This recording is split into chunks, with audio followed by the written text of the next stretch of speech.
I'd like to call to order the Planning and Development Committee meeting for May the 12th, 1 p.m. Approval of the agenda, recommendation that the Planning and Development Committee meeting for May the 12th, 21 be approved as circulated.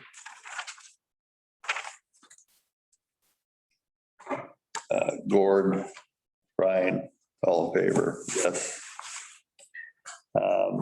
Adoption of the minutes, recommendation that the minutes of the Planning Development Committee meeting held on April 28, 21 be adopted. Gord, Brian, all in favor? Good. Development services update. There's a list of current applications. Any comments on them? There was a little bit of discussion amongst the planning committee about what would be at the next planning committee. So basically the 2 Mervyn Road and Temple and 1272 Titus, if it's possible. Okay, we can see what we can get. Do you want me to go through these one by one? There's Sure. enough of them that I could. Quickly. Okay. So yeah, we have the subdivision that's in progress on Mervyn Road, and we're close to issuing the PLR for that one. Norton Court, we're waiting for new information. Temple Street, so at the next council meeting, there'll be a public hearing for that one on Temple Street for the OCP. Development variance for Welcome is on the council meeting today. The rezoning for Mervyn Road, we're still working on that one. It might be a little bit premature to bring that to the next development committee meeting, but we can work towards that. Highway 97A, that's an application to expand a mobile home park south of 2 Mile. We're waiting for information on that one. Riverside Drive, the DP, so we're looking at the rezoning at the council meeting today. So we'll probably hold off on the DP till the rezoning's predominantly complete. 610 Maple can be considered by council today. 902 Riverside, we're talking about this at this meeting. Waiting on additional information on that one. 510 Thompson's, that's the Bioheat rezoning. That may come to the next council meeting. We may put it off a bit.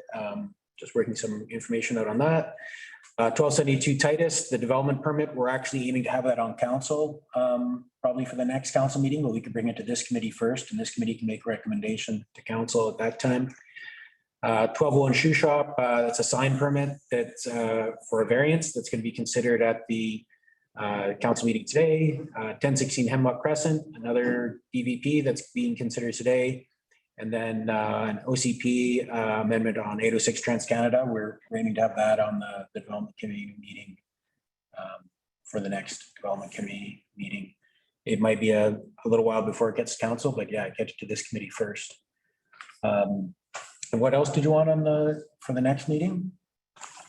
Well, the Mervyn, the Temple, and the Titus. Okay. So the Temple, yeah, so that'll be kind of part of like almost for this committee commits submit comments for the public hearing type thing because it'll be on the same day. Yeah. Okay.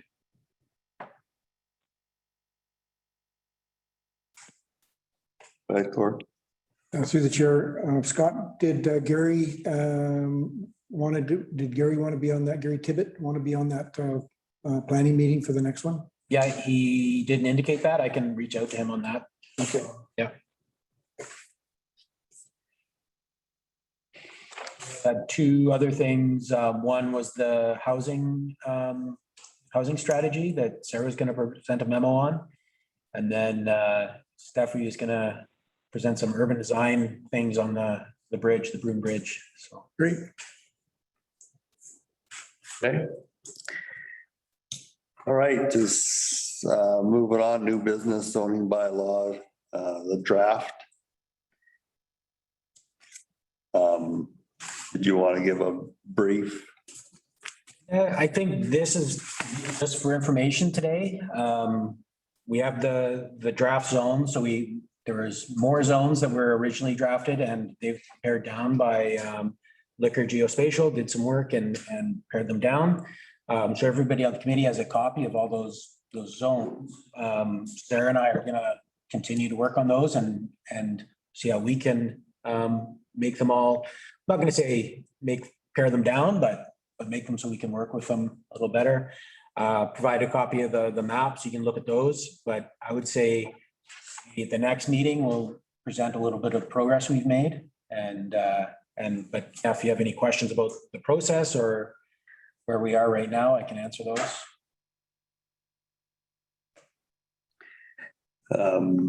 Just one comment, I read through some of it and RM multifamily, RM1, RM2, behind RM2, it keeps changing the height of the building, more density. What does FAR stand for? Floor area ratio. And so it's kind of like a density, but you're considering the floor area. So, floor ratio of 100 means, Yeah, but I get it once you told me that. Yeah. Above that, you kind of got a written explanation. Now you use an acronym. So maybe you can write that out. You got enough room to write it out, so. Yeah, so we don't have the definitions section yet Okay, in terms of, we got to look at them to make sure. super. And also I thought that on C5 downtown commercial, the setbacks by our OCP on the front and the sides were 0. Right. Not 0 and 1.5. Okay. So. Anybody else look at it? No? Okay, you did comments? No? No, no comments. Okay.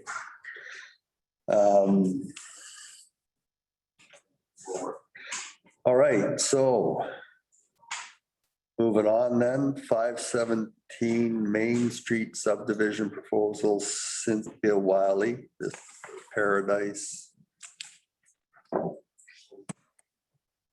I don't see her here. Is she on this? I'm here.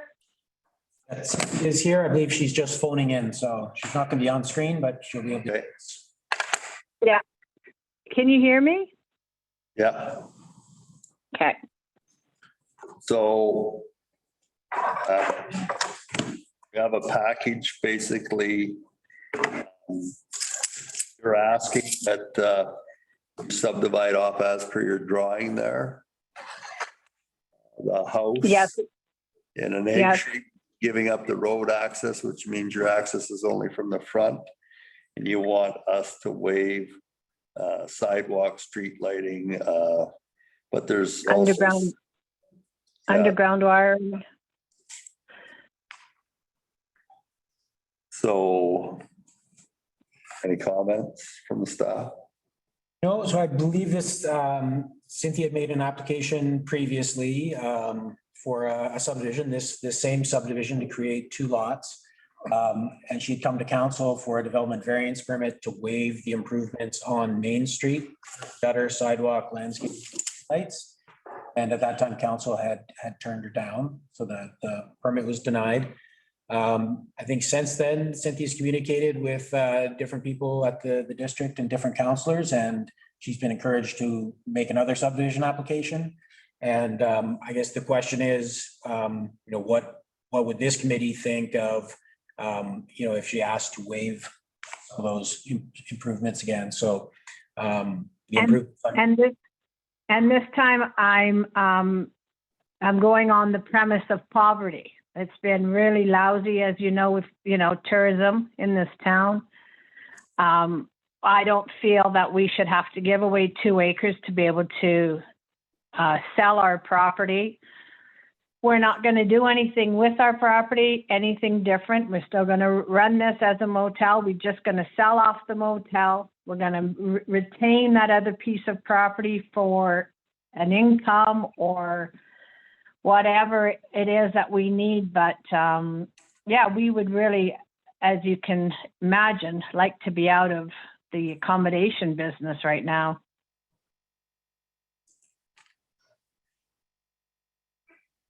Any comments from the committee? Go Oh, ahead. and there is one more thing I wanted to add, that we also feel that with all the Airbnbs in town, that we're never going to be able to crawl out of this hole. We had 3 sledders all winter, being Sycamoose' biggest sledding year ever. So with everything in consideration, all we want to do is get a fair price. They aren't willing to pay for those 2 extra acres. So we will sell 2 and retain 1. That's all we're asking. Go ahead, Deb. Yeah, hi Cynthia, it's Deb Heap. Just looking at the subdivision, I'm looking at the house property and I'm thinking OCP thinking now, but in terms of it being right downtown, I don't know. Obviously, your agenda is to try and get the best price you can for a business that you don't want to be in anymore. But I'm looking at that, I guess, from a planning perspective and thinking there's got to be something a bit more creative that we can do with that house property. It's a big property. It absolutely. And maybe, once the motel part is gone and I have my freedom back, as you know, there's nobody to hire. So there's a whole plethora of reasons why I've done it for 16 years, but anyways, that property, there's lots that can be done for sure. And I'm not opposed to developing it. I'm just not going to do it right now, or sell it to a developer and then let them carry on with sheeshing up the roadways and sidewalks. Right. That option was offered to us at one time. We had 3 options, and we chose, I guess, the wrong option because now I'm back. Hi, Cynthia. It's Brian here. So that part of the second parcel on Paradise Avenue there, such a big part of the OCP and the downtown revitalization. It's, in my opinion, it's too important, that part of it, that it needs to be developed into a commercial property. But I agree with Deb. Is there, I'm not sure if there's any possibility of having that house at the back. That's, I understand you're not going to want to knock down that house. That's, Attach it. wouldn't make sense. Well, But is there a possibility was for commercial, a commercial development on the Paradise Avenue side? I don't know. I think if you, with all due respect, if the district allows you to subdivide and then it just stays like that, then, there's no way to reclaim that again. So I'm not understanding what you're saying. Nobody's coming around to build anything on it right now. So what difference does it make if it sits like that now, divided or together? What you're saying does not make sense to me. It's undeveloped now, and it could stay undeveloped for 20 years, regardless if it's one piece of property or 2 separate pieces. Cynthia, can you just hold on for a second? Go ahead, Scott. So the property right now is zoned C1. That house that exists now, it's actually it's not a residential use. It's being rented out as a commercial use as part of the motel. Yes. So they could continue renting the house out as a short-term rental.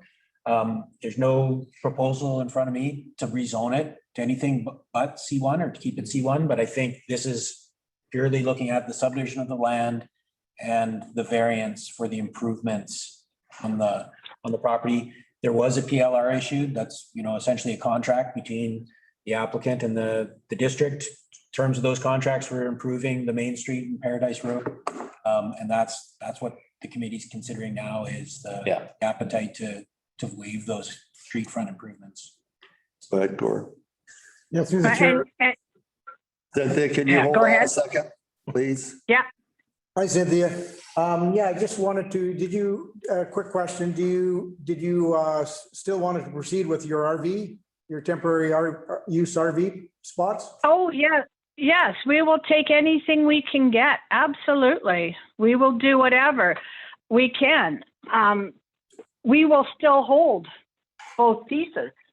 Yeah, okay. Well, And I just, thinking out loud here, it's just, your property is more valuable as a larger chunk than it is breaking it up and then, down zoning it, to a residential, if you wanted to do it that way. To but sell it off, isn't, sell off lot but- B is, to sell off lot B as a residential lot is just not, not really in the cards.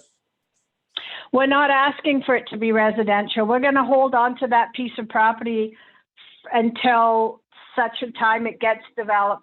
Our issue is selling the motel. We are not getting the value. So it might be valuable to the city of Sycamoose, but it's of no value to us. The people that are coming to look are Indians and Asians, and they only want to pay what this business brings in. They do not want to pay for the other 2 acres. We are being penalized for this big piece, and we are getting strangled out by this district. We pay $18,000 taxes, we pay $11,000 for insurance, and we pay over $6,000 for water. Now, an Airbnb pays what, $2,500 a year? We're getting strangled. This is Jeff, Chair. Cynthia, we are, I'm hoping, working on the Airbnb. No, yeah, I know for a couple of years now, I know. Well, I think we're pretty close now. I think most of it's been ironed out. And are we going to do the Airbnb as an independent thing? Or are we going to lump it all into the zoning bylaws? Because if we're lumping it into the zoning bylaws, it might be a while. The plan is to make it part of the zoning. Cynthia, hold on, please. All right. The plan is to make it part of the zoning bylaw. Yeah. And how long are we away from that? I don't know. I think next week next time we meet, we'll have a better clue, and I'll lay out a time for when we Okay. expect to have the zoning bylaw in front of council. So how is that going to work? Because, we know what's going on in town. We have ears and eyes because we are in business and it's our responsibility. There was as many as 12 staying at one apartment at the Legacy, 12 guys for $90 a night. Sorry, Cynthia. Cynthia, I'm going to interrupt you. We're not talking Okay. about the Airbnb. We're talking Okay. about your zoning. Right. And So all I'm let's asking is for just- some let's just- help. Stay on this and not discuss the rest of it. I only asked That- about it as a question. It'll come forward. you. next. Okay, but what I'm saying is that we are held hostage here by having this large piece of property. I understand that it will be a beautiful thing for a developer, but we've had a developer that came here, wanted to do this, says there is nothing like this anywhere, and especially in Sycamoose, where it was at a very reasonable price that we're asking, except for that piece of Shane Yarmalo's law, whatever his name is, the property. He said that's a game changer. If that doesn't come down, I'm not buying this. So we are kind of held hostage all around us. So I just thought as we all progress through life, we go for what's in our best interest, and this is in my best interest, is to be able to sell my motel so I can move on and do other things. And the best way that after going around this 1,000 times, this is the best way. Take that piece, because I don't see why we should have to just give it away. Okay, so go ahead. Just one more quick question, kind of along the lines of what Gord was saying with the temporary RV thing and that, because I look at it, and I was talking to Jeff earlier about the problem with orphaned properties, and I'm kind of coming back to that piece in front being a large developable right on one of our downtown main streets. Cynthia, is another possibility, just for my own benefit, instead of subdividing it like that, is subdividing the motel to include the house so that you've got that nice big parcel that's unencumbered in front with no orphaned house in the back if you decide to develop it. I'm not sure what you mean, like, So how do I basically- how do I Sorry, I was- subdivide it with, you mean just go down like half the property and keep the house with the motel? Yeah, so that you've got that nice big fronting lot that is on its own and you can do anything with it then. Well, I'm fine with however, I just really just kind of begrudge giving $500,000 away. Yeah, You know, I mean, like I said, we are being penalized for having too big of a property. We would have been sold and moved on to greater and bigger things by now, I'm sure, because the money and everything, you know, I have a lot of people around me that are money people, and they agree that the price we're asking is includes the 500,000 we're asking for that extra piece of property, but the people coming looking are not going to pay for it. So I don't care how we subdivide it. I mean, if that's your issue, I'm good with that. I don't care. But the question in front of us is, no streets, no sidewalks, underground services. And we had Streetlights. this, we had this discussion at a previous planning committee. And you'd already Right. gone in and done survey work, which. Yeah. We the- would have to redo. Well, but you recaptured that. So, Right. subdividing that piece of property, yes, is to your benefit, but I'm not seeing that for the district. And I don't want to say, Cynthia, that we want to hold you hostage. That's not. the Well, intention. you are, because I have to pay the taxes. And you know, and I have the expense of holding this for a potential developer to benefit you. And I get it, but I still don't think that's right or fair to us. You know, like, because what's going to happen is if we, you know, get to the point where we want to leave and we reduce our price, and you know who's going to be, and then good luck trying to develop with that. I'm not trying to be rude. I'm just putting it out there that who's going to buy this is not going to be a developer. Cynthia, you've explained that 3 times. Yeah. To the staff, so a subdivision triggers putting in the sidewalk, street lamps and that. Would it not be to the benefit of the community that it was a DP that triggered that? As opposed to a subdivision? So it's, I'm not sure. I'm just asking for the staff to, and Cynthia, I'm not saying yes or no to anything yet. No, I I'm just know. I'm just asking the staff if we could, maybe not today, because we've been a half an hour on this now. So if you could come back, maybe Gord understands it, but I don't understand it.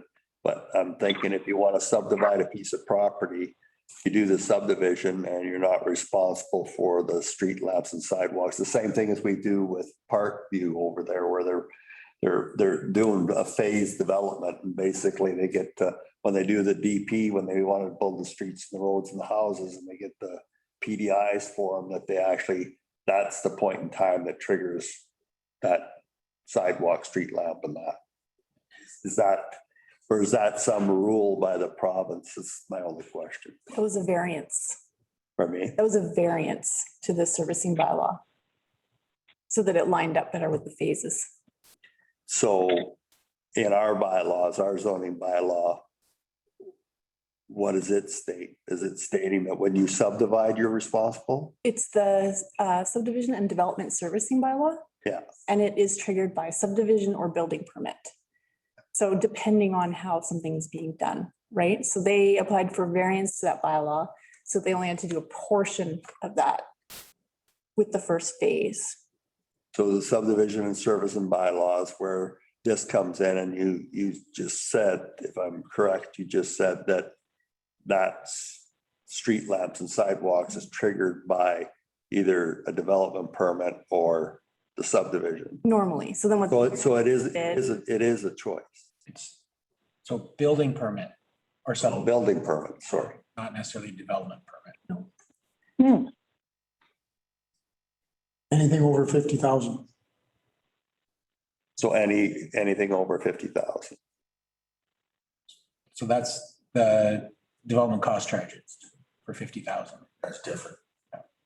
Okay. Well, can I ask staff if you could look into that and find out if there's a way that you can put something on that title, that if you allowed this subdivision to go, that you actually have something in place that insists that whoever does this is, or the sale of it, it triggers it or whatever. Go ahead, Scott. So you could do that and you, through a development variance permit. And so they'd be varying the subdivision development servicing bylaw by delaying when these things have to occur.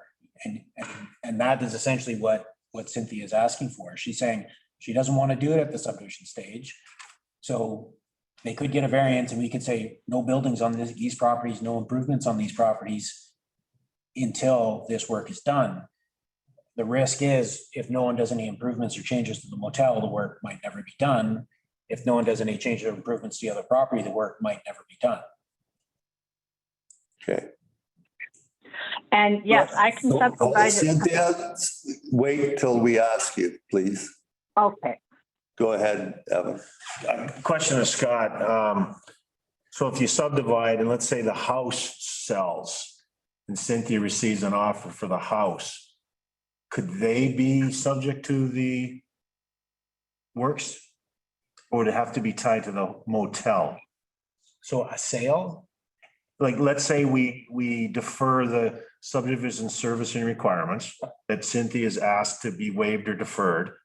And subdivision occurs, creates the two lots. Right. If either one sells, does that trigger the upgrades to be done at that time? Or could it be the house? Is it tied to the motel? a sale wouldn't, A sale wouldn't. a building Permit would. building permit would. So the risk is that if there's no building permit, then those works remain outstanding until there's an improvement done. Correct. That's the risk. Yeah. Thank you.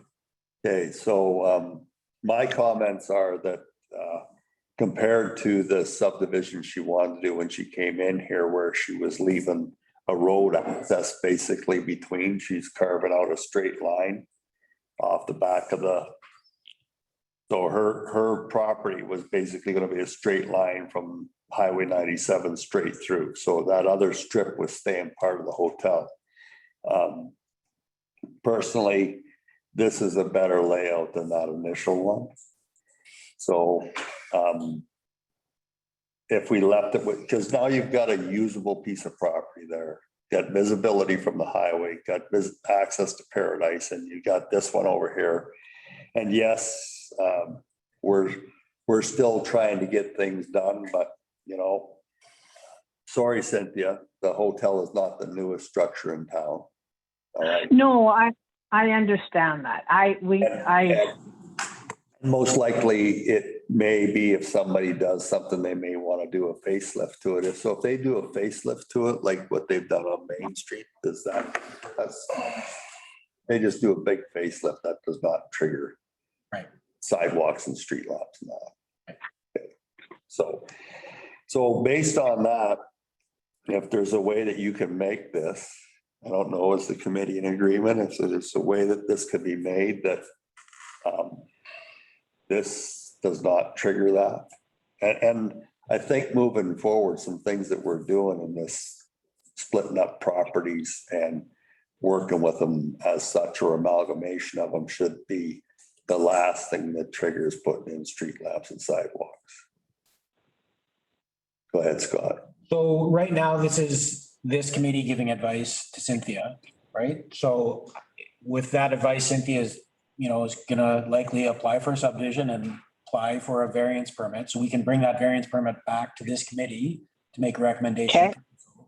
I think right now, this committee giving advice to Cynthia on her subdivision, and Asking staff if they think that this is, I know the mechanism for doing it is through the variance, so there is a tool we can do that. Okay. You know, I think, you know, put a dollar value on it and you kind of understand what the community then would be subsidizing the developer for at the subdivision stage. yeah, but if a developer comes in and wants a development permit, he's gonna have to do those things that Right, correct. Yeah, just, the current owner's not gonna have to do it. I right. think you end up with 2 usable lots. The other one was not a usable lot. So, Okay, well, I'm more than willing to work with the district however they want to do it. We're good with that. don't spend any money, Cynthia, until you actually get a variance permit. Okay. That's very good advice. Thank you. All right? Okay. Does the committee, do we need to, what do we do here? Do we have a vote on this? Like, do we recommended staff or? I think if you're just giving advice to Cynthia, I think she heard it. Okay. Yeah. All right. So Good enough. you want it divided behind the pool so that there's two, like an outlet. We want Is it that as- correct? We want it as the drawing submitted in this, what we're looking at. Oh, okay. Okay. So then the house will be on its own property. That works out to be 1.1 acre. If you needed to know that. 4.24 hectares is what we work in. Okay. Long as these lines are what you come back with, and it's still council's decision, not us. Okay. Okay? Well, yes, thank you. That's good. Thank you. Okay, thank you. Okay, thanks. Thanks. Okay. C, 701 is the Pony Road Service and Agreement with Malcolm Holbrook. Recommendation that the District of Sycamoose Planning and Development Committee recommend to the District of Sycamoose Council approval of an unconditional unmaintained road of right-of-way access and service and agreement with the property owners of 701 the Pony Road. Okay, so before I open this up to, we'll let Malcolm speak to it, but we had an on-site meeting, Gord and I, with Malcolm and, sorry, his wife's name? Serena. And basically, they had Brown Johnson in there and surveyed it, if you can bring up that picture of yeah. So that one there. There's a survey stake in the ground, which is well into the excavated blasted rock area. Meaning that 50% of the Pony Road has disappeared in the back of somebody's truck.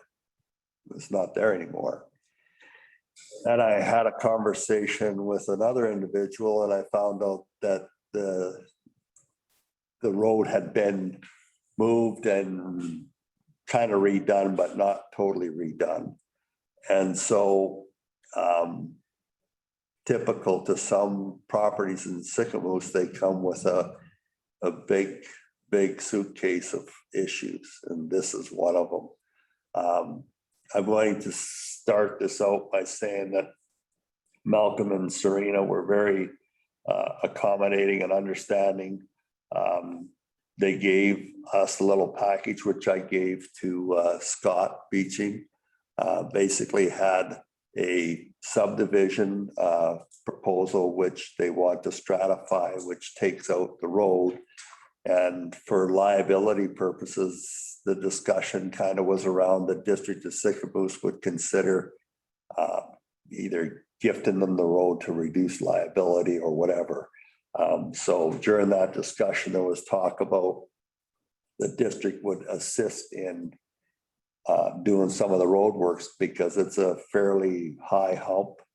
I don't know, can't tell you where the existing road that got blasted out used to be, because I never ever went over there for anything.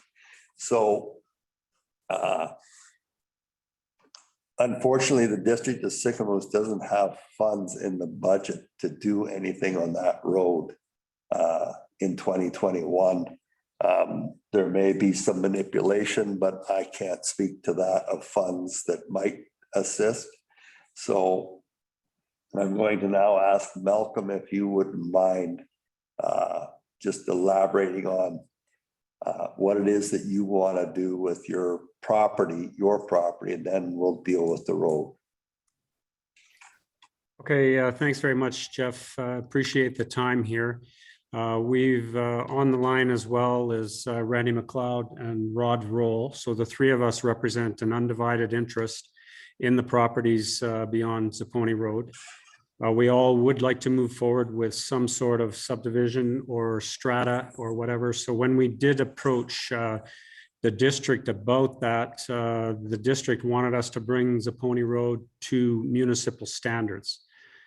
So having looked at that, and that was before we knew about this big cavity in the road, having looked at that, it was well over $200,000. And now with this new issue of excavation halfway into the road, it would be much more than that. I think there's three problems here. We've got a problem. The road isn't accessible in bad weather. It's not being maintained, and there's no sewer to our property. We would eventually like to hook up with sewer. And so for us, that's an issue. For the district, there's definitely a liability with the road being too steep and the big cavity in the road. And I think for the owner of the property to the north, the 222 Mary Lake Lane, they have an issue there with that liability as well.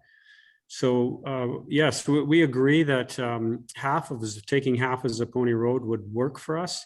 If we could get it brought down. I had a quote to get it down to 8% grade would be a 3 meters. It would have to come off the top of that road. So we're thinking somewhere between 2 and 3 meters off the top, and then the sewer line up the side.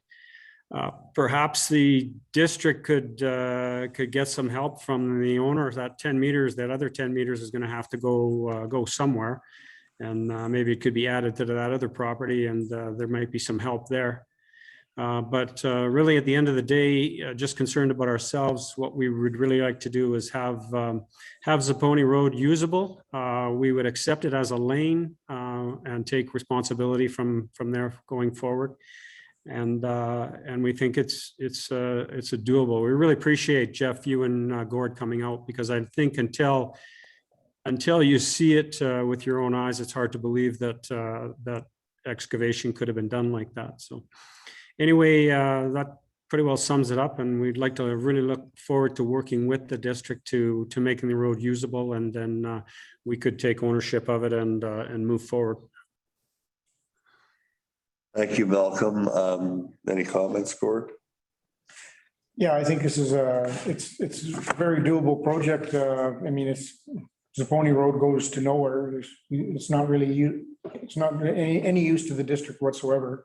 And yeah, with the mortgage holder from Toronto there, we could maybe strike a deal up with them and see if we could get them to participate in it, and yeah, figure out how to fund it.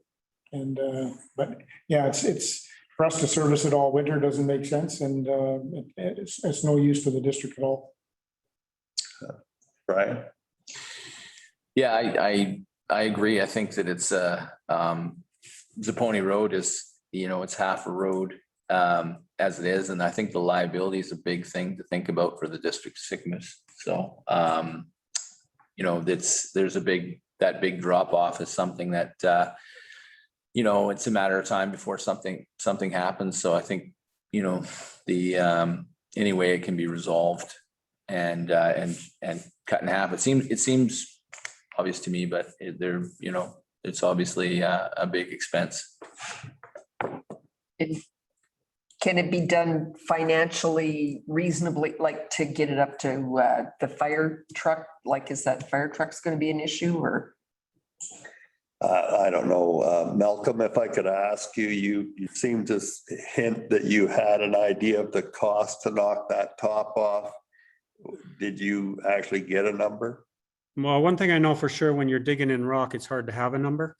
But I've learned this over the last 8 or 9 months. But we do have a quote from Sandlot, which was to bring it to municipal grade and to municipal standard. And with that was approximate $200,000. So he broke it down into categories. The best that I can figure is that to get it to where it's usable and as a lane and halfway, that could be somewhere between $70,000 and $100,000. Okay. Go ahead, Gordon. Yeah, through the chair, and Romson, the mortgage holder on that property, is looking at leveling it, so we might be able to, you know, if they're gonna be doing some blasting and leveling on the other property, they might be able to, and they probably need to fill too, maybe. It might work out, so. Okay. So I after being there and after my opening statement about a piece of property with problems, which most people weren't aware of, I'd like to ask the staff to investigate what recourse we have, as the mortgage holder is now the owner of the property. The company that did the work is bankrupt, but they did damage to a public road. So if the staff could investigate what recourse we have with them. And Malcolm, would you, I'm just going to suggest this, it would have to come back to council, but if we gave that Saponi after the resolve of this issue, and you would accept that road, what's left of it, the 10 meters as a lane to your property, and you're considering the district contribute 50, 60, 70, $100,000 to the works, because once we turn it to a lane, I don't think we'll be involved in the working on it. Yep, that's exactly, you got it exactly right. That's what our group is looking for. Okay. Right, so I can leave that with staff, and the last part of it is that you are considering stratifying those 3 lots then? Yeah, we're working on what works best, subdivision with easement or stratifying or whatever, but we're in need of a new agreement, and this is where it all started. We want to clean this whole thing up. Right now, our taxes are like we're being taxed on one property, and everybody has different values, and now it's even going to get worse because we have a new structure there. We were not allowed to have our water meter into our house because it all comes in one, and so there's just numerous things that we need to clean up, and we all want to do it for the next generation to get it done. So yeah, now we just want to keep pushing forward and make sure that it all gets cleaned up for the sake of the district and the sake of all our ownerships. I'd like to say it was a pleasure to meet you and your wife Serena, and you have a very positive attitude, and I'm hopeful that this district staff can find a resolve to this missing road and your access, and that's great that you would take it as a lane, because I've never had a reason to drive up that road except to sit on the top of that hill and look out over the lake. Yeah. So, all right, well, thank you very much. There's a lot of people that are working there, that have been working there over the winter, that are from the area, that had no idea that property even existed. So we're all the McLeod family, with Randy representing them, have been there over 100 years. And both Rolls and I are starting in our 3rd decade. So we're all near and dear to it. We're not just coming in, blowing and going, big developers looking to gain an edge. We want to set this thing up for the future. Great. Well, thank you again. And hopefully staff will get back to you over the next couple, 3 weeks. Mr. Chair, if I may, quickly, this is Randy McLeod. I know it says Logan McLeod, but that's what happens when you're a teenager hijacks your computer. You mentioned having staff have a look at the excavation. I just like it noted that below the termination of Zoe Pony Road on the lakeside, that excavation continues actually into our property as well. So they've excavated part of Zapponi Road right away, but also into some of the private property. So somehow that's been allowed to happen as well. So just as a matter of note for the file when they're taking a look at that. And I'll certainly reiterate what Malcolm said, that we're looking forward to coming up with a solution. And we're not looking at some capital development. We just want to clean this up for our 3 families. Right. So based on that, just for guidance for the staff, because they've chewed into that, would there be an issue if their property line moved in a straight line to basically that center line of Zapponi Road, which has been adjusted? As you can see in the picture, that white line, I think, is kind of like supposedly the center line, isn't it? Not. No, No. that white line is the water line. Okay. So I guess the question is if these guys are talking with this company about what's going on, if they asked about that as well, is that an issue? Or do you want to have that hole cut out in the corner of your property? I'm actually not sure what we want. I think just in terms of, obviously the district is doing some fact finding, and simply it's not a matter of a private developer having excavated municipal right away, but they did get into the private property as well. Okay, great. Then they have the note and they'll deal with it. Thank you. Okay, there's nothing else. We're good. Then we'll move along to D, 102 Martin Street, 902 Riverside Development Permit. I think the opponent is here with us today, Mr. Todd Kylo. Good afternoon. Boy, this is weird. Yeah, I can't hear you. How are you? We'll talk. I don't know where you guys want me to start. I think I'll just give you a bit of a quick history on the property. It's 2 acres on the channel along Martin Street. I've had it for sale for 5 years. Haven't had one offer on. Actually, I did have an offer from Kevin Bird. You all know where that did. It flew away. So I want to do something with the property. It doesn't look good. It's not good for sycamoose. And a few ideas other than condos was to create an area of strata lots, or actually lots that we sell, but it would be its own little strata within the 2 acres. And we put in pads that would eventually house park models or Class A motorhome or something on it. And it would come with a boat slip. So the plans we have, there's anywhere between 25 and 30 units, depending on how we do the design on that. And it would, we don't know if we'll keep the pub. There's a pub restaurant there right now. We don't know if we keep that for a clubhouse. So that's another thing that we're just been putting some ideas to. And then there's another different plan, which I didn't submit, which has access coming off of Martin Street as well, rather than Riverside. But it gives you the same amount of lots. So what I'm kind of looking for from the district is just to see, what the appetite is on having that, 30 units that are downtown with boat slips that would allow people to walk uptown, use the downtown area. This is the property, this rec property is really what's selling right now. It's what people are after.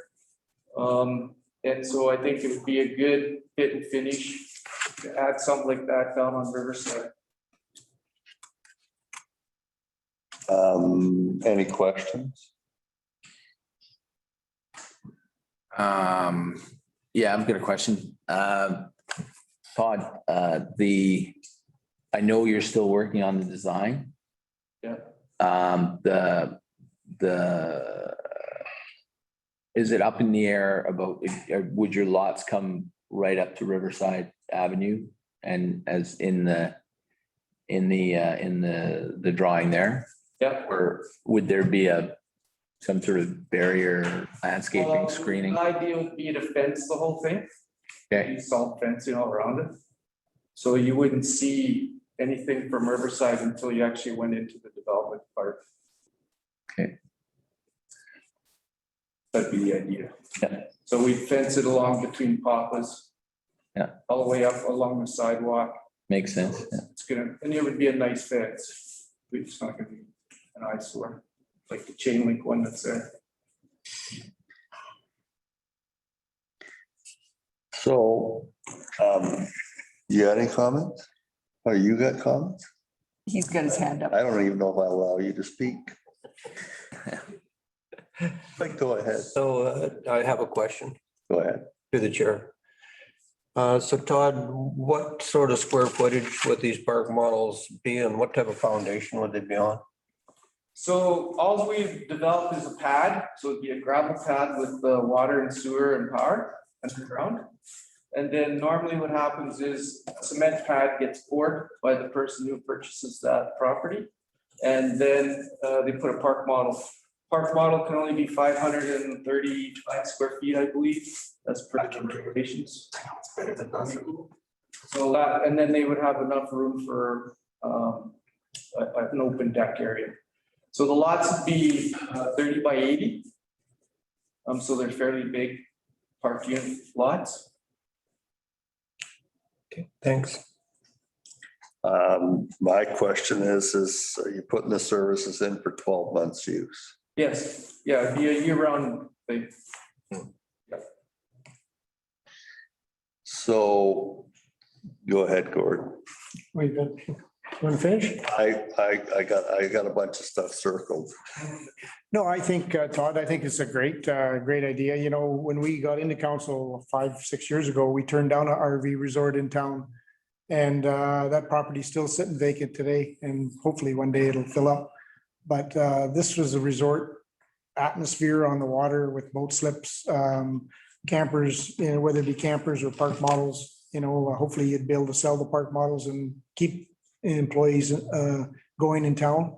But I think it's it's not a foundation in the ground. It's not a concrete parkade underground. I mean, it could change in 20 years and there could be a hotel there or whatever, but I think it's a great opportunity for Sycamoose. Thanks. Yeah, because there's not a massive amount of infrastructure. Well, there is some infrastructure, but it's not like not like the building on the corner of Capel and Riverside. So, okay, go ahead, Deb. Let's just say anything yet. So I actually kind of like the idea. And if you're looking at it from the OCP perspective, like the one thing I would wonder a little bit about, Todd, is I get why you might want a fence, but I'm wondering if there might be other options in terms of the whole walkability thing of opening it up a bit, like making it part of the whole street. And I just think that could be really cool. Yeah, so I just want to come here and get initial thought from you guys before I spend a whole bunch of design money on what it's going to look and feel like. So, you know, this is kind of the initial idea. If it's it's liked by the district council, then we'll go ahead and start. Yeah, because just tying in with the waterfront walkway and just really getting things going. At our basic stage right now. And then, you know, if it becomes a viable project, then we'll get the designers on it. Yeah, I think it's I think it's a great idea. It's that people aren't lining up to come in here and put condos on there and let's get something moving, right? And it's it's all about how it's done. Yeah, we See, want. but that's- nice for sure. That's not what you're talking about right now. So, but as far as the concept, I think, you get people in there, you get people walking up and down, going to the restaurants. It's a good idea. Yeah, I think it's gonna be a lot better than what it's doing right now. So I think anything's an improvement, but we want to make it nice but we want to just make sure the idea is good here first, and then we'll continue on down the planning stages. So my only comments would be that we're working with trying to clean up Riverside. We have a structure coming to our council meeting tonight, and like our OCP is very definitive in what's supposed to happen there. So on the Riverside street side of it, as much as it can be an appealing look as opposed to a blank look. And my personal opinion is, I actually think your access should come off of Martin Street, not Riverside. Yeah, I'll leave some plans here. There's a plan of that in here. Because it is Riverside is busy enough without trying to get in and out of that all the time. The road would be a far easier access. And that road use is minimal now that your operation is not there anymore. Yeah, So- those are all things we can look at for sure. And- It's designed both ways. And you realize you're gonna have to contribute to the walkway too, right? What walkway? You got a walkway on the other side of the lake. Why do you need two? So you can look at the people Oh, okay. side.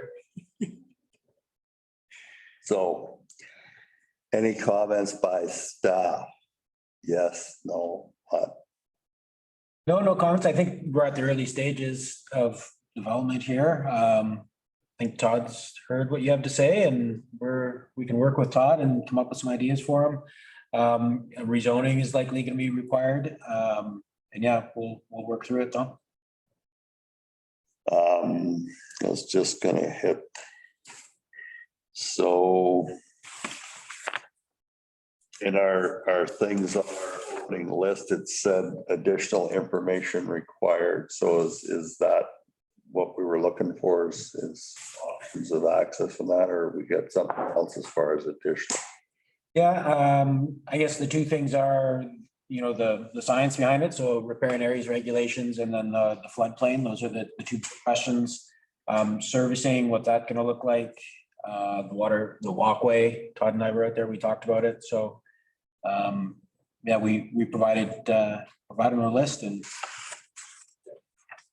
Well, we were always hoping that our flood mitigation thing for the 300 and some thousand we spent on that, we got some pretty drawings out of it, and we know the water comes up over the road there, that we were going to put in a walkway that actually would mitigate that flood, but we weren't lucky getting funding yet. So go ahead, Terry. Yeah, just a question for Scott. And I seen the bylaw number 101, 1993. We're in the process of rezoning C4. Is there a possibility that zone might change in the future with the rezoning? And I doubt the new zoning bylaw has contemplated this use. So yeah, either we work through the new zoning bylaw and come up with unique use, or through an application process. So Comprehensive development zone. Okay. So, any other comment? All right. Okay, so I'll leave these here. There's a whole bunch of maps in there of different things, and you guys, and I think our next stage will be get some drawings done up of what the look and feel is. And I'll do some more work with Scott. I'm gonna ask a question. I don't know if this is a process that we can do, because we're not the decision-making body here. We're the vetting body, so to speak. Is there a way that this could be presented to council to kind of get a feel from council for a vote on this, and then have it go ahead after that? Like, I don't know if we can loose lip this to basically what we've seen here, saying that council, the development committee's looked at it and has no issues with it. It's got a ways to go, but I think before, because that's one thing that happens in this community is to go out and spend a bunch of money and do that, comes back to council and then it's no. So is there a method or a mechanism that we can actually not pre-approve it, but go ahead. Yeah, just ask your committee for a recommendation and put a motion on the table. Good with that? Yeah. Yeah. Okay, so who wants to word this? I'll move it and somebody else can word it, but Okay, so who's writing notes here? Do you know how to word this motion or do I have to just? Yeah. It sort of. ready to write it. You. Okay, that the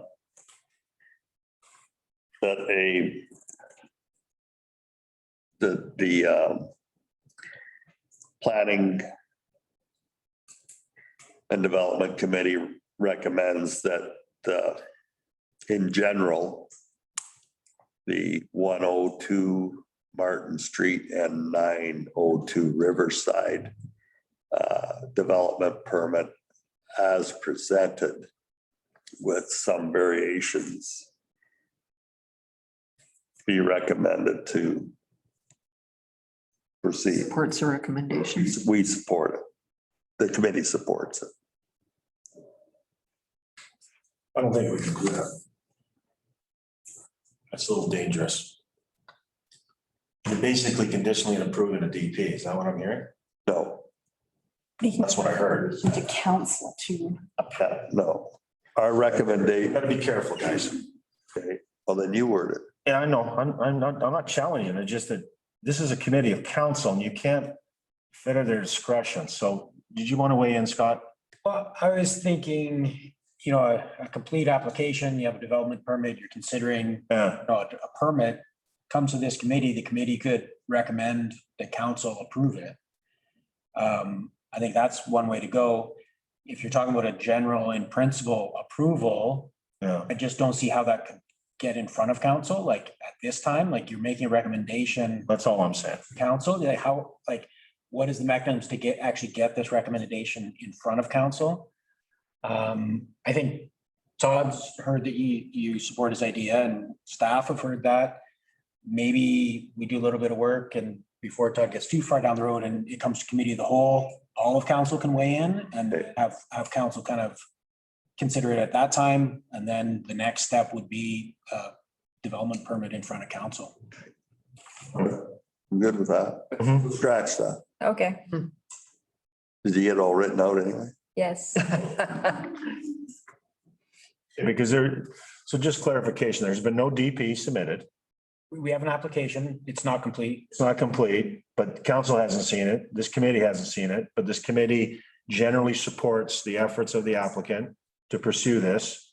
And we can basically message that to council. In the meantime, staff work together to complete the DP application. Correct. Is there a rezoning required? There Possibly, likely will be. likely will be. All right, okay. Okay, can we not say that the planning and development committee supports the applicant? Welcomes the development permit application to work with staff, et cetera, something like that. Supports in principle the application. So there's a note in the file when it goes to council. I understand. I understand what you're asking for. It's just tricky with this committee and council and staff, just trying to understand. I mean, at the end of the day, staff makes a recommendation to council on a DP, a rezone application. It has to, rezone has to go before the public. You can't be using. We'll ask somebody in the know, Jen, please. Oh, then I can just leave. That's great. That's fine. No problem. No problem. Actually, that, Go ahead, Jen.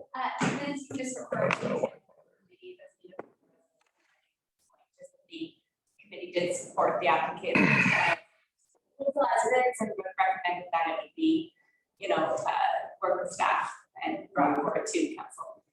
It can just be a general note in the minutes, not a resolution. Okay. Super, thank you. Because we don't want to get in any trouble here. That's all I'm saying. A little late for that, Joe. All right, well, thank you very much. Guys, thanks for your time. Thanks, Todd. Thanks, Todd. Todd, quick question. These park units, would they be manufactured here in Sicamous? Of course. Okay, well, that's a big plus. That's huge. Because other than that, I don't like the project, but that's a good idea. Okay. No, I'm just kidding. I'm just kidding. It's a good project, but it's good to note that these would be built in Sicamous and Yeah. keeps the local jobs. Fantastic. Okay, thanks. Thank you. Thank you. See ya. Have a great day. Todd. E, 201 Stone Ridge Drive.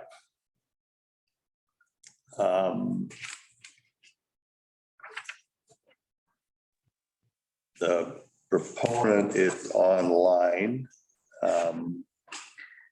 There's some reports attached to this. And basically,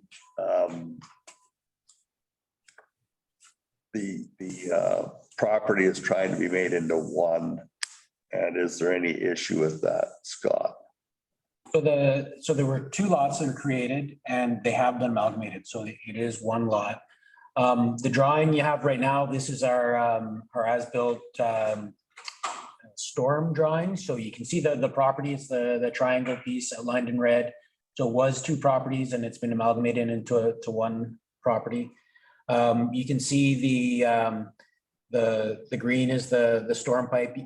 Just on the south side of the property, there's a pipe that comes down from Copperstone that goes past the southern boundary of this property and into a storm drain. And that's a pipe that's buried in the ground, and then there's rocks on top of it. So it kind of looks like it water catchment, but there's actually a pipe in the ground that trams the water down. And then you can see there's kind of starting in the middle of the property going north, there's a green line, and I understand that is a French drain that drains north and then enters the storm system for the subdivision at large. So this plan was put together for the subdivision at the time of when it was approved. This was the stormwater management plan that was put together, and this was the infrastructure that was part of it. So here's another drawing. This is the legal plan. You can see the property outlined in red, and there's a right of way. So kind of going up the middle of that property, you can see the black line, and that's the existing right of way. And that was put in place to protect the storm infrastructure that was on this lot. Michael Shalfoun is online. He's the owner. He'd like that right of way removed, just to make it more of a buildable lot. Someone could buy it, build their dream home. Someone could sell it as an investment. Couple different options, but that right of way, as you can see, takes up much of the property, so it hampers kind of any future plans for the property. I included two more drawings. This is out of the report by Tetra Tech. This is the pre-development drawing. You can see the blue dotted line that is roughly where that storm drain, where that French drain is. And so that was the flow of water pre-construction of the wall.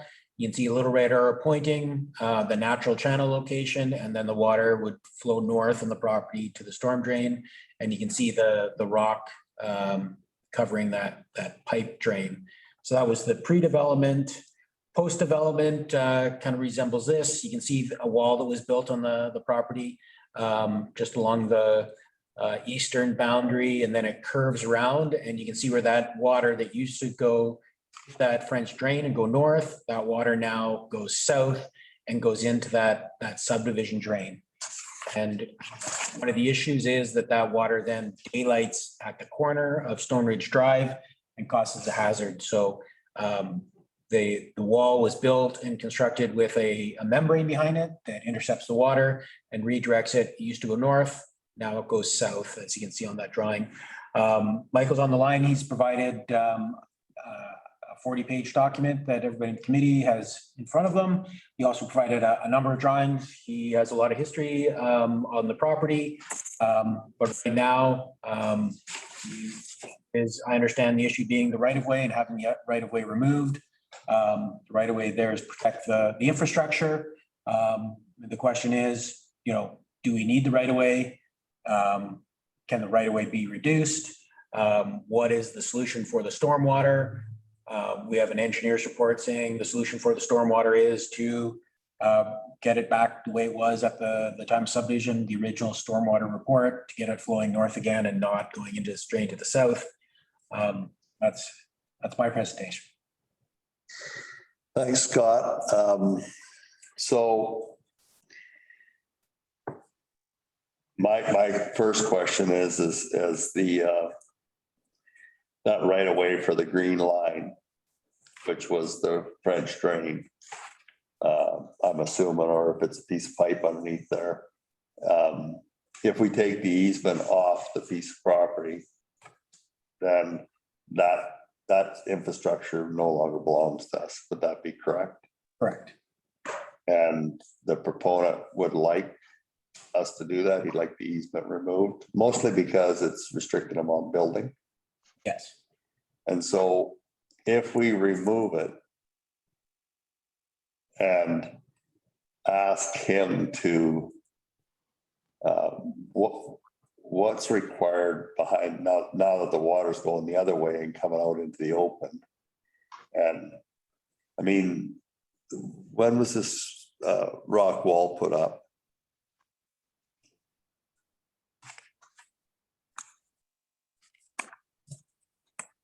The rock wall was put up in 2018. 2018. So when we first were elected to council, the first winter in November, Gord and I went out to that corner because people were coming down that hill and sliding straight across into houses and trees across the road because the water was coming down there, across there, and it was creating a mini ice rink. This was in 2014. So that water coming across the road and not getting into that catchment has been an issue for longer than that other rock wall was put up for. So I don't know where the water's coming from, but that hillside has been leaking water for 100 years. And unfortunately, the developers didn't survive the construction to get to completion. And so I guess the question is to staff is whose liability is this? I mean, is it the district's liability because we put infrastructure in there? Is it the developer's liability or is it now the lot owner's liability? That's my only question. Is there anyone in staff that can answer that? I can't answer that.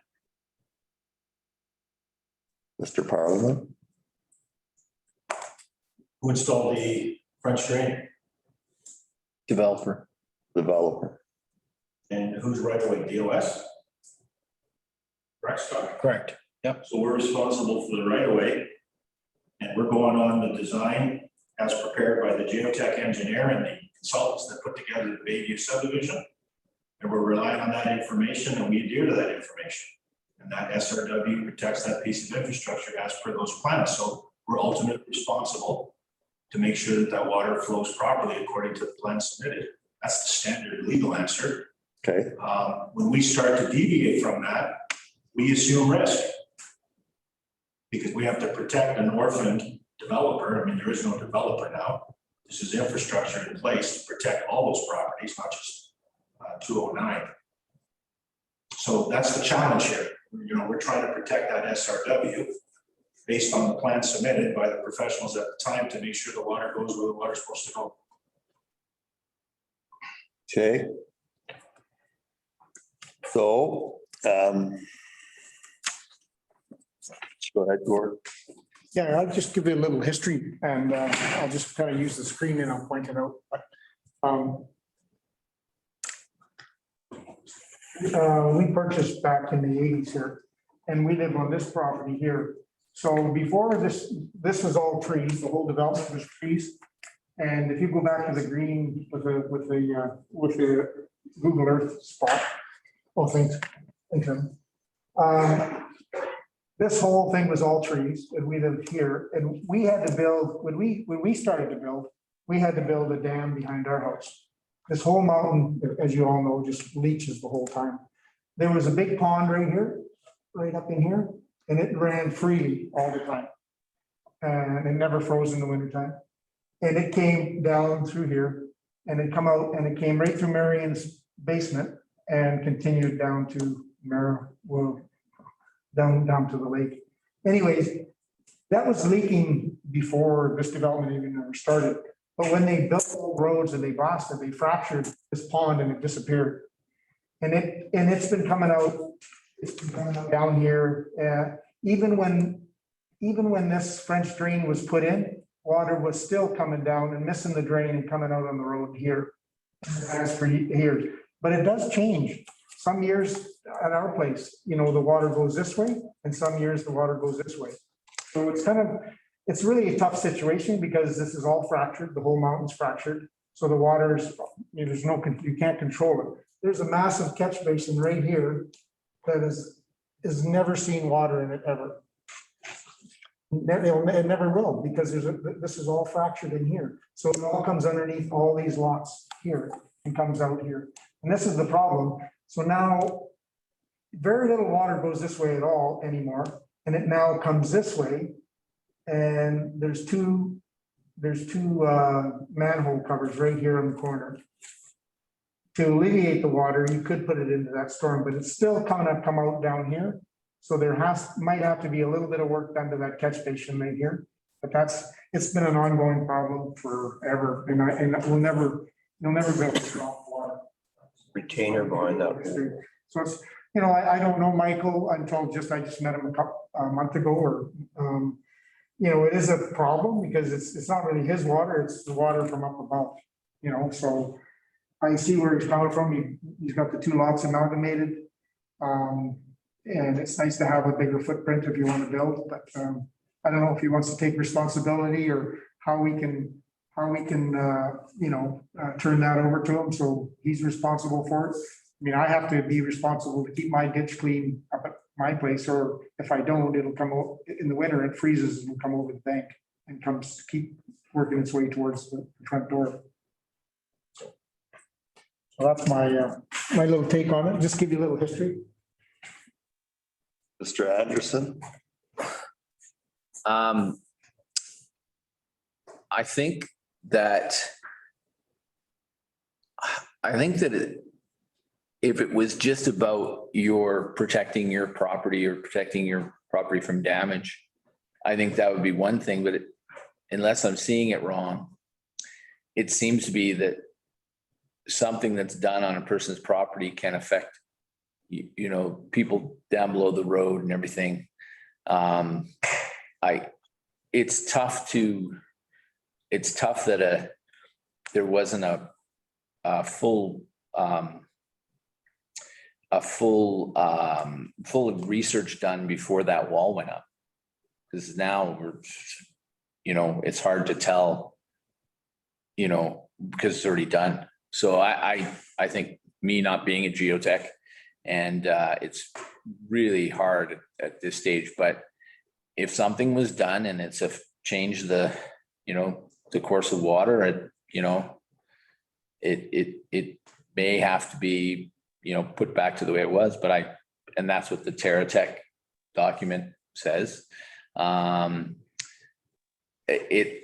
think it's a really tough one though, for those, just what you mentioned about where the water was coming from before. So that doesn't really help, but that's just my comments. Deb? I'm not a geotech, actually. Yeah, who knows what's going on behind there? Yeah. So Michael, the chair, Jeff, I guess the big thing is the district has to protect itself from the liability and where the water's gonna go. And my understanding is you've purchased the property. I know what your vision is, because I haven't seen that. And you had a French drain and there's an easement there that was supposed to be catching some water. I'm not sure if it's actually catching any water anymore. And if it's not, will we require the easement? Then the next question would be is that you installed the retaining wall and you put, I'm assuming filter cloth behind it. And if the water's moved, the district still has to protect.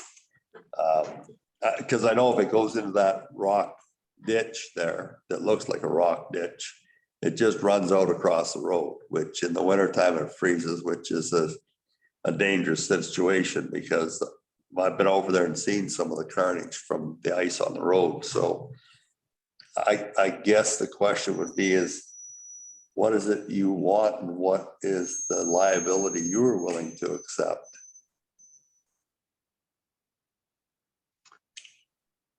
Okay, yeah, well, I'd like to just comment on the committee. I think this is a great thing, actually. It was interesting sitting in, but so a little background, this problem's been going on for 7 years now. So in 2014, I became interested in the lots up in Bayview and purchased a few of them, these two being included.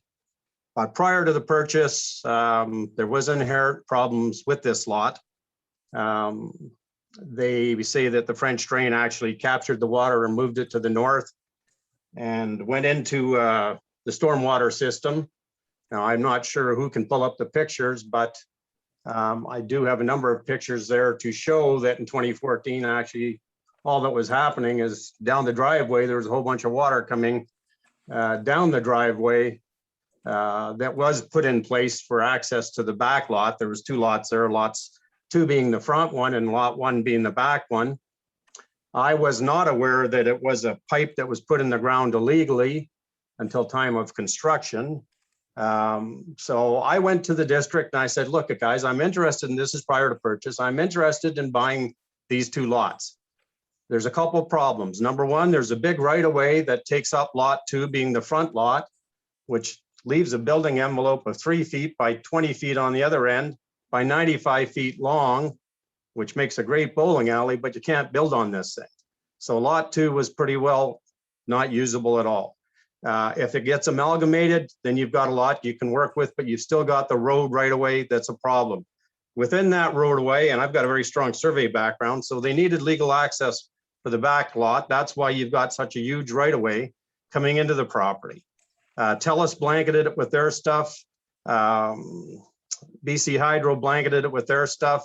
The road was there and the district had their French drain in there. The French drain was not working. I went into Mike Mars. I sent him in a letter asking him, here's all the problems. I need this right away removed prior to purchase. He said, well, I said, I'll go into my dime. I'll fix the water problem. I thought it was a natural spring coming off lot 17. The pipe is actually nowhere on my lot. It's all on lot 17 and it's about halfway up the lot, as it turns out.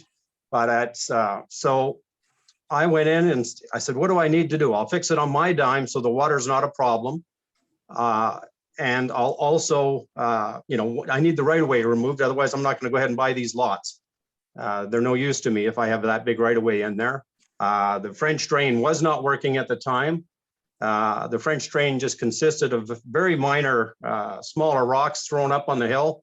If we can go through my pictures now, I'm not sure who's taking care of pictures, but can we refer to some pictures here so everybody gets a good idea of what's going on? So everybody has your pictures. I think they've been reduced in size. Might be difficult to tell what picture you're referring to. Yeah, the picture with the driveway. It's the only one that isn't labeled with a number, unfortunately. So the very last picture in the package, I Exactly. believe, Yes, yeah. that everybody wants to look at. Okay, go ahead. Oh, I'm not seeing it on my screen, I guess. Huh. So yeah, that's how the water, I don't know if you're seeing what I'm seeing, but the water does come, it never did get captured into any stormwater management. It came down the road and drained out that way. At the same time, on lot 1, there was a drainage ditch that was built prior to me purchasing it that drained the water into the same place that it's getting drained into now. I have not changed where the water comes into my property and I have not changed where the water exits out of my property. All I've done is redirect it off the pads and trying to keep the pads dry because they're, they're unusable if it's soaking wet. And the district has came back and said on at least 4 occasions that it was built improperly. So I went to the district, said, look, can we remove this stuff? They said, yes, go ahead, get a geotech report done and we'll remove our right of way. So I went ahead, TELUS and BC Hydro both removed the right of ways very quickly after purchase. I went ahead to my geotech prior to purchase also and said, listen, I don't know what's involved in a technical report, but give me a heads up here before I buy it so I know what I'm getting into. I always like to do my due diligence before jumping forward. And, it seemed reasonable what he was, I didn't realize it was going to cost that much to build this wall, but it cost me an awful lot of money to get the wall built properly. And I do want it, it was built properly. I want it done right. There was a lot of money spent there. So and in the late fall, Mike Whitehead, he came up and he's done a lot of work up in the Bayview subdivision, I think most of it. And he built me the wall according to the geotech specs, who came out on site multiple times. And that's when I was informed, Mike informed me that there was a pipe above my lot coming off the adjacent property, lot 17, that was causing the water. And I thought, oh, geez, I thought it was just natural water.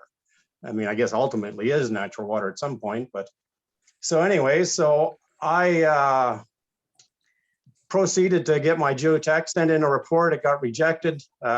They kept on trying to put liability on myself for this water. And I'm going, geez, it's not my water, guys. I can't take liability for something that's coming off somebody else's lot. Basic planning says you cannot take water from an adjacent lot and dump it onto your neighbor. And it seems like I went through 5 iterations on that. Finally, they said yes in 2018. Everything's fine. Please get your lawyer to submit the documents and we're going to remove this right away for you as we agreed to initially. And my lawyer went and did so. And unfortunately, 2018, it got done near the end of the year. I head south for the winters, came back, and guess what? The district has now changed their mind again. They're not going to remove the right of way. I guess in 2018, there were some complaints about water coming off my lot. But I also found out in 2018 that the district was using my lot, or 2 lots, as a dumping site for snow removal off of all the Bayview subdivision. So of course, when it melts, there's going to be an issue. There's going to be water coming off my lot. There's no way around it. They built a swimming pool up there over the winter. So anyways, they did rectify that, which is good. They came in and cleaned up all the excess dirt that got left behind. And but now also, where am I here now? The district did over the years, they mentioned many times that their French drain had failed. Now, since they've stopped using my lot as a dumping site for snow, they've now moved up to Copperstone Lane directly above me. They're now using that they take the snow and pile it up at the end of the road. And the one above that, they also do that too, up on Bayview at the very end. They take it and they dump it, and all that's along the south property line. And on the very large right-of-way that they've created for their stormwater, which is a 6.5 meter wide, 20 feet wide catch basin that runs all the way up onto Copperstone Lane above me, beside lot 17, beside my lot. And that's the natural catch basin that the snow is piling up into. And I said, guys, if you maybe stop dumping snow there, you might not have any problem with daylighting down below on your right-of-way in the road, which is not on my property. And I've been gone, this is first winter because of COVID, unfortunately, but I've been around this winter. There's no water daylighting on the road now that there's no snow on my property being dumped there. There is no daylighting. The water, and there's not a large volume of water coming out of there. So I actually got a hold of the geotech that did the report. And I said to him, I said, Hermaine, was this built properly? Because I was asked to be on site when they did their geotech report. So I could, I'd like to help with the situation and explain the situation, what was built. I was told I would be allowed to be on site. That never did happen. I never did get an invite. So I did send Hermaine my pictures of the construction, and he looked at it and said, yeah, it was built properly. I have a geotech that did sign off on it with 5 iterations, said it was done properly. I've done everything that the district has asked me to do. And I've been paying taxes on this thing now for, 7 years. I've been told by the district I can't develop it until I take liability for water from another lot. Essentially, that's what they're asking of me, which I will not do. I can't take liability for something I didn't build and I didn't create, and it's not mine.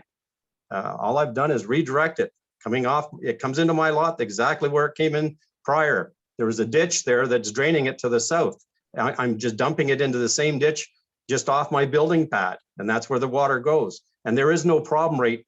There hasn't been a problem since 2018 with, and if somebody crashes on that road, well, then maybe it's not getting dealt with.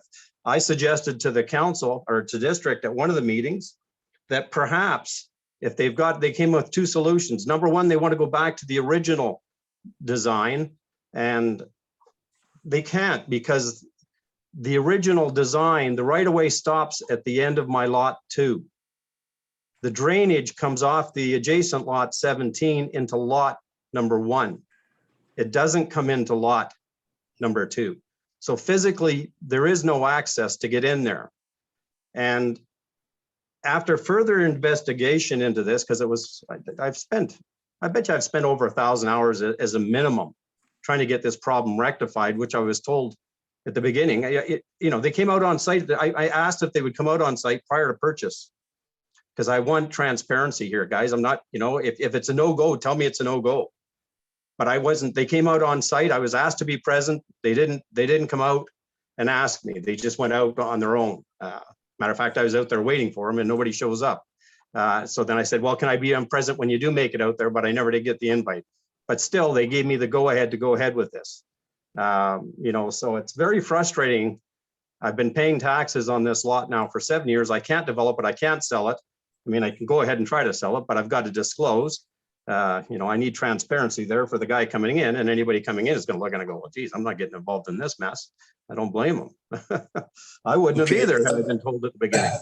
Okay, Michael, can we ask a couple of questions here? 100%. I guess that if we give up the right of way for that French drain on the other side, which in the one picture, it's obvious running down the road. I have not been up there in the winter time. I didn't realize the district was packing snow in there. I don't know if they were packing snow in there when the water was running out across the road when we were there. We never looked up there.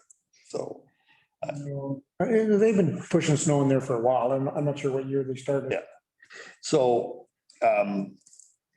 if there's water that actually makes it into that,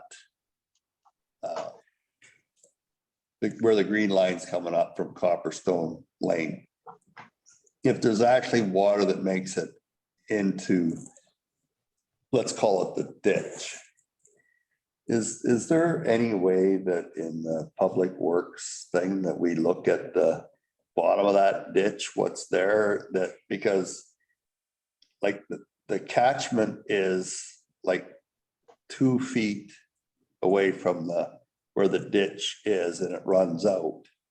And then rather than it going in the catchment, it just runs across the road. Like, what would be the deal to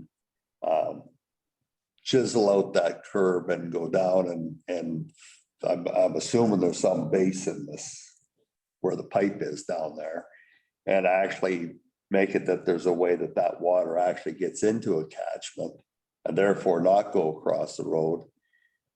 Because I think that, yes, you're not supposed to drain your water onto somebody else's property. So the lots above, I mean, it's a hillside. Where's the water going? It doesn't usually run uphill. It usually goes downhill. So the water's always going to come down that way. If that retaining wall is moving the water over towards the ditch that's there, wouldn't it be to our advantage to have a look at that option of at the bottom of that rock ditch? It might be a fairly simple fix, like knock the curb out, basically put in some bigger entrapment that would catch that water and dump it into our storm sewer. Because as Gord earlier said, the water was coming down there, going across and going into lot 201, a private residence. Would that appease our liability issue from the district standpoint?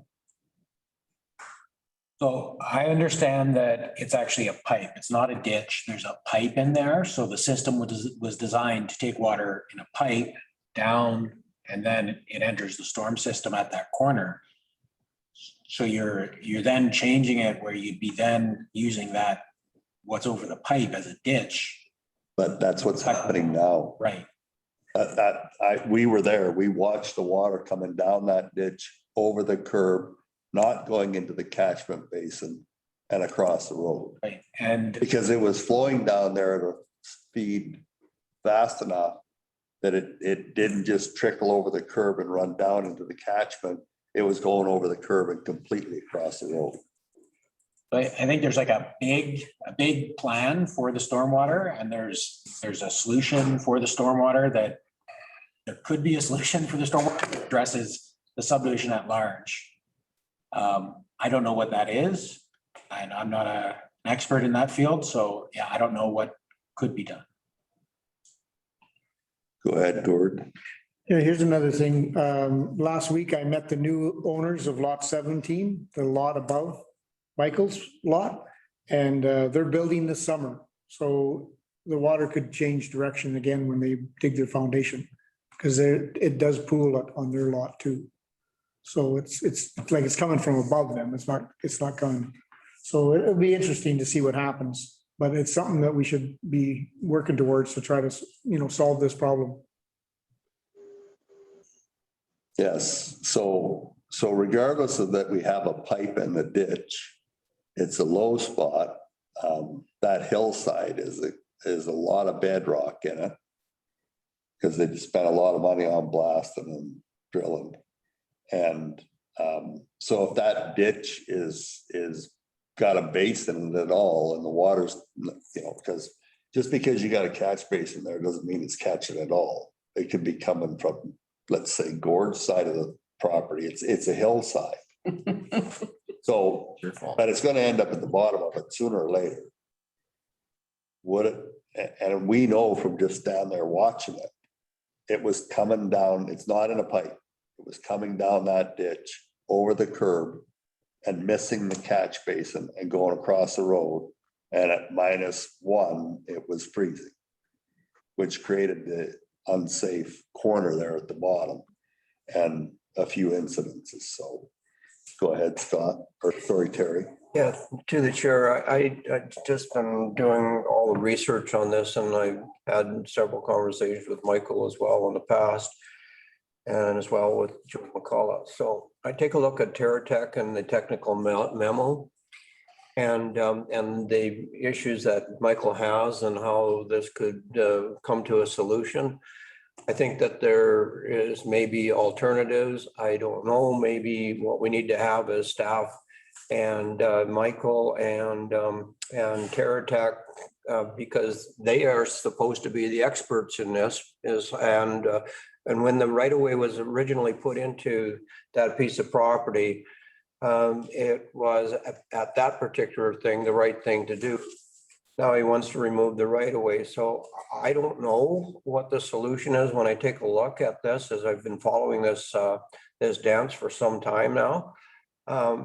But there might be alternatives, and I think maybe sitting down with TerraTech and our staff and whatnot, and with of course the challenges that Michael has and what he'd like to see happen with that particular lot, maybe we can come up with some solution that's going to, because this has been going on for 6-7 years, and we're basically at the same spot as where we were. And then when he built the wall in 2018, and in behind the wall was a retainer, and of course it has redirected the water in a different sort of avenue. So yeah, I don't know. We could sit here and talk about this for hours, and I do appreciate Michael's concerns and all of this, but I don't know. At the end of the day, I think we've got to have professionals and sit at the table. And maybe your ideas, Jeff, might resonate with them at the same time, and maybe we can come up with a solution. But as I sit here and listen to this, I'm not so sure there's a solution at this particular time. It seems like we just keep going round and round. Thanks. Mr. Parliament. No, I echo the opinion of the mayor. I've made it clear, Michael has a copy of my letter, that the 6 bullets identified in the site visit of July of 2020 are clear in the Tetra Tech technical memo. And I have no problem discussing those as stated in the 6 bullets. Let's find out exactly what we have. And I invited Mike to have his geotech weigh in. I believe they have not signed off on it. There has been no official response to this because this person doesn't practice anymore. So I'm just going back to the 6 bullets, and there is movement in the 6 bullets to come to a compromise. If you read it, that's what I'm relying my opinion on. It was signed off by 2 geotech engineers. It goes back to the original Site 360 management plan. Water is a tricky thing, and I want to resolve this. I know Mike is frustrated. He mentions since 2014. We had the site visit last year by these folks. They've identified the 6 bullets on page 2 and 3 of the report.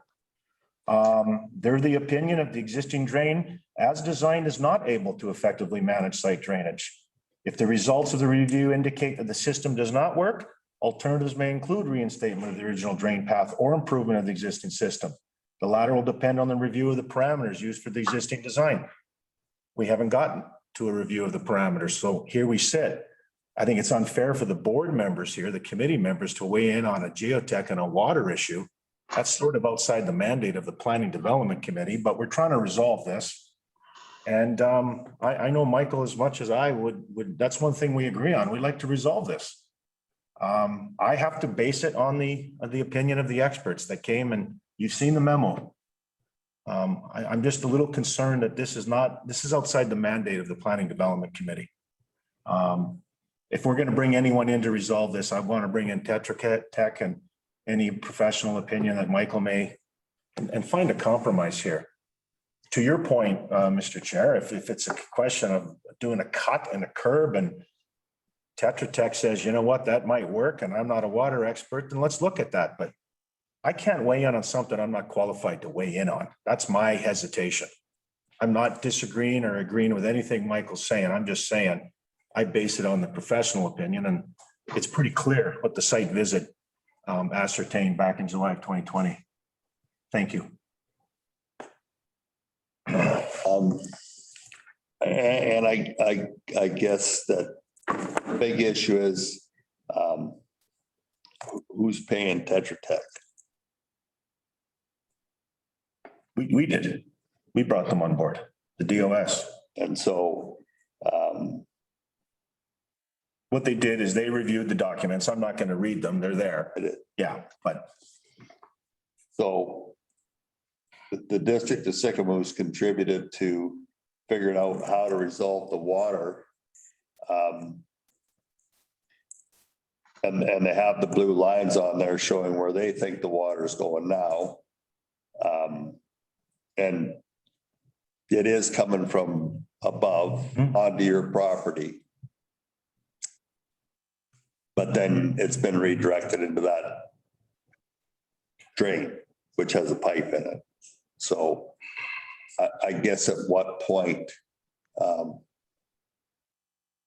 if you ask Tetra Tech, would there be a cost sharing willingness, Mr. Michael? Would you share in resolving this problem? No, I won't actually. They do have a solution to the problem. And just for clarification, that wall has been built since 2015. And for further clarification, on November 26, 2018, the district did send me a notice saying, I understand you are looking for guidance on your next steps. We have asked our planner for clarity on the next steps. She has advised that your next step is to have your lawyer draft the discharge papers for LTO and have them sent to the DOS approving officer for signatures. Once received, our department will formally sign off referencing the latest signed and sealed report that was provided by your geotech. So I can't provide anything any further from my geotech. He has done his due diligence and the district has received that information. That's their memo to me, that they have received it. I went ahead and got a hold of my lawyers, said, prepare the documents, send it in. We're finally going to close off on this after 4 years. Now, the problem is that the district wants to go back to the original easement. The problem doesn't exist in the original easement. That was part of the reasons why I went to the district and said, hey, I'm going to fix this thing on my dime. And all I'm doing is taking water. If we could make reference actually to my drawing number 1 that I provided that shows the existing right of way. That would be the, yeah, okay, there we go. The one to the left, excellent. The stuff in orange is the existing easement. You can see lot 17. Well, as it turns out, and I didn't realize this until I got into so many refusals by the district. I said, why don't we go up to lot 17? I know the guys that bought the 22 lots and see if they'll take a right of way in this existing thing. Well, it turns out there's an existing right of way there that should have been used for the stormwater management plan, because that would take that water effectively and drain it exactly where it's going now and where it went prior to me even buying it. Like I've done nothing different here. You can see the blue. I don't know if you guys can see it on your screen or not. There's blue, what the kind of shows where the water is coming out. That pipe, I'm guessing, effectively ends on that right-of-way plan on lot 17 that exists for stormwater management.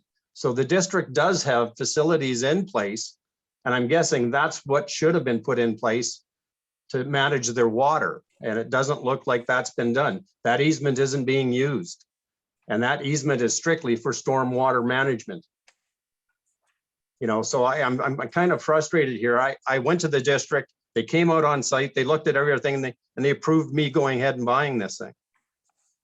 And I spent a ton of money on this. I've spent I had to get my geotech out 5 different times to respond to this. I asked to be present when the geotech that the district hired I asked to be present on that. I didn't get the invite. They came out, they've done all kinds of inspections. I asked, can I come out there? And, the first guy to come out, and kudos to Scott and Gord. That's the first time I've ever met anybody on site from the district. And I've done my due diligence, and I've spent a ton of money on this lot, to develop it. I approached builders back after I purchased it. And I thought, well, okay, I better not put the cart before the horse. I better see if I can get this thing removed, and get it off there like the district said they would. So I stopped that process. Okay, Michael, we actually have to adjourn this meeting. Yeah. So okay, fair enough. We've heard your concerns, and I'm not sure what the staff can do. Go ahead, Gord. Yeah, maybe we could, like you say, Evan said, maybe we can just meet on site, see if we can get Tetra Tech up here, and we can meet on site with Daryl and Scott and a couple of us, or all 4 of us, and just give them some options. And I mean, I don't agree with all 3 of those engineers' reports, because some of them aren't right. They said they put the storm in and it's now, they contradicted it, what was happening from before. So, but if we met them on site, and we got a cost to figure out how to do it, and I think it's doable. We just got to get it done. Okay. All right, Michael, thank you for your time. I'm gonna, we'll leave it with staff. Our CAO has suggested that maybe we get Tetra Tech on site too. Is this a district issue where we would have Mr. Shaffoon involved in this, or would we just be district staff and Tetra Tech? Yeah, we're gonna have to talk to our consultants and staff and come back and issue a quick report on our findings. But we're not gonna invite Mr. Michael. We can, not initially. Okay. But we gotta, I've got a couple of questions on, this is all about liability.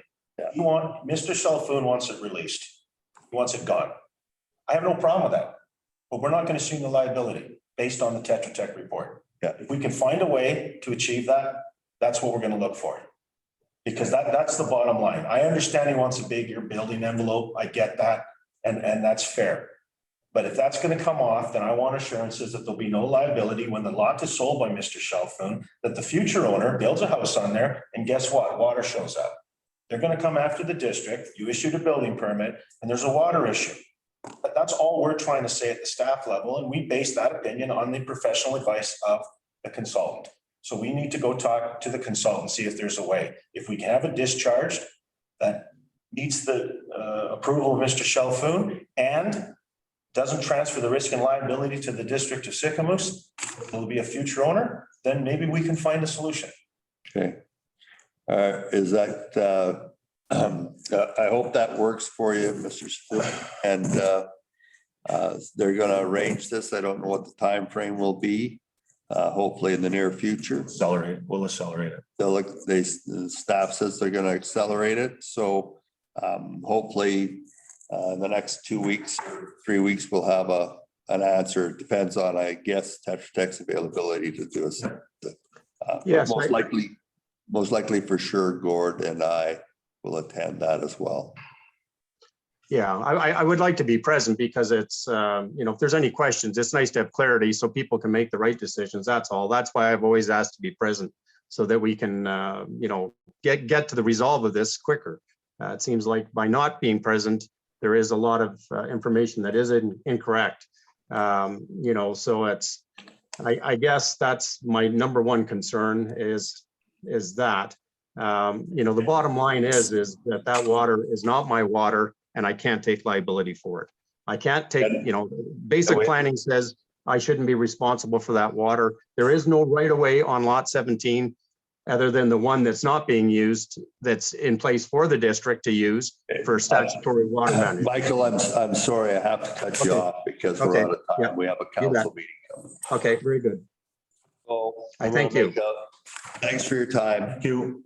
I'm gonna make a motion to adjourn this meeting at 2:50. Gord, Brian, all in favor? We're done here. Grab a coffee. Thank you.